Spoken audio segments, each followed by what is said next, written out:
Hi అండి. Last time Ramzan సీజన్‌కి నేను మా అమ్మ వాళ్ళ ఇంటి దగ్గర ఉన్నాను. అక్కడున్న ఒక ముస్లిం ఫ్యామిలీ రంజాన్ రోజుని ఈ స్వీట్‌ని మా వీధిలోని వాళ్ళందరికీ పంచిపెట్టారు. మాకు కూడా ఇచ్చారండి. నేను దాని టేస్ట్ చూసి చాలా నచ్చి ట్రై చేద్దామని అనుకున్నాను. ఇది కొంచెం సేమియా పాయసం లానే ఉంటుంది, కానీ డిఫరెంట్ టేస్ట్ వస్తదండి. చాలా టేస్టీగా ఉంటుంది. నేను గ్రోసరీస్‌కని బయటకు వెళ్ళినప్పుడు రంజాన్ సీజన్ నడుస్తుంది ఇక్కడ. ఆఫర్స్‌లో ఇది నాకు కనిపించింది.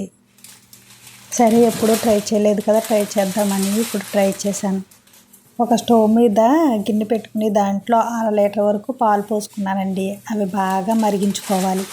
ఇంకో స్టవ్ మీద వేరే గిన్నె పెట్టుకుని ఒక 2 స్పూన్ల నెయ్యి వేసుకుని మీ దగ్గర డ్రై ఫ్రూట్స్ ఏమున్నాయో అవన్నీ కొంచెం రోస్ట్ అయ్యే వరకు వేపుకోవాలండి. అవి బాగా వేగిన తర్వాత ఒక గిన్నెలోకి తీసుకుని దానిలోనే ఈ సన్నని సేమియా వేసుకొని గోల్డ్ బ్రౌన్ వచ్చే వరకు ఫ్రై చేసుకోవాలండి. దానిని కూడా అదే గిన్నెలోకి తీసుకుని పక్కన పెట్టుకోవాలండి. పాలు బాగా మరిగించుకోవాలండి. ఎంత థిక్గా వస్తే అంత టేస్ట్గా ఉంటాయండి. కావాలంటే కండెన్స్డ్ మిల్క్ కూడా యూజ్ చేయొచ్చు, కానీ నేను వాడట్లేదండి. పాలు బాగా మరిగితే థిక్నెస్ వచ్చి కోవాలాగా టేస్ట్ వచ్చి కండెన్స్డ్ మిల్క్ వేసిన టేస్టే వస్తుందండి. ఇప్పుడు 1/4 కప్పు షుగర్ యాడ్ చేసుకోండి. ఇప్పుడు వేయించుకున్న డ్రై ఫ్రూట్స్తో సహా సన్నని సేమియా అందులో వేసుకోండి. 5 నిమిషాలు ఉడికిస్తే చాలు, స్వీట్ రెడీ. తిని ఎలా ఉందో చెప్పండి.